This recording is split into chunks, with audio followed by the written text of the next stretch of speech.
Hey there, Willowbrook, and thanks for doing our deep dive with us. Today, we are starting a brand new book. In fact, it's called the Book of Acts. Now, catch this. It's not called the Book of Thoughts.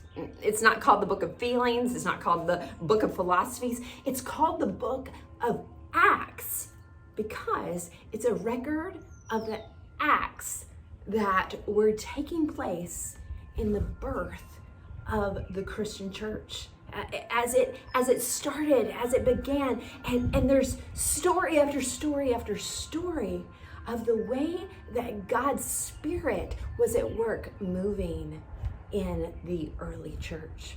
I like to think of the book of Acts as a bridge.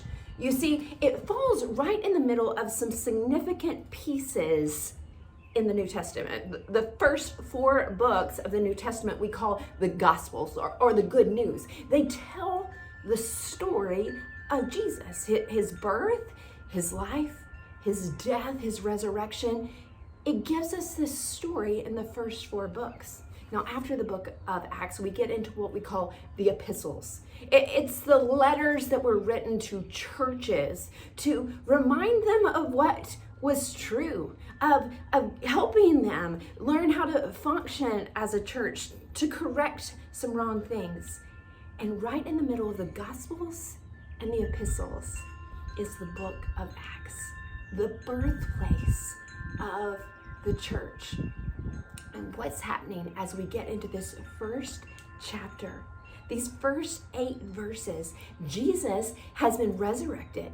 He's walking around, he's appearing to people. And what we have here is the disciples starting to ask Jesus some questions. Is it time now? Are we going to set up your kingdom now, Jesus? And in verse 7, this is what Jesus said. He said, "It's not for you to know times or periods that the Father has set by his own authority." He's saying, hey guys, I can't tell you when. It's not even for you to know when that's going to happen. But in the meantime, verse 8, you will receive power when the Holy Spirit has come on you, and you will be my witnesses in Jerusalem, in all Judea and Samaria, and to the end of the earth. Just as the book of Acts is a bridge, some of us are living in a bridge season of our life, in between season. We're looking at our circumstances and we're anticipating with hope when things will get better, when we'll be healed from an illness, when a relationship might be restored, when teenage angst may come to an end. And we're looking at the in-between and we're saying, is it now? Are we going to end this now? And Jesus, just as he's telling his disciples, hey, that's not for you to know all the details, everything that's happening in the future. But in the meantime, I'm giving you my Holy Spirit. He's telling the disciples, I'm giving you my Holy Spirit so you can go and complete the work that I have for you in this in-between time between when I came as a human in flesh among you and when I will come back to get you and set up my kingdom. This is what I want you to do.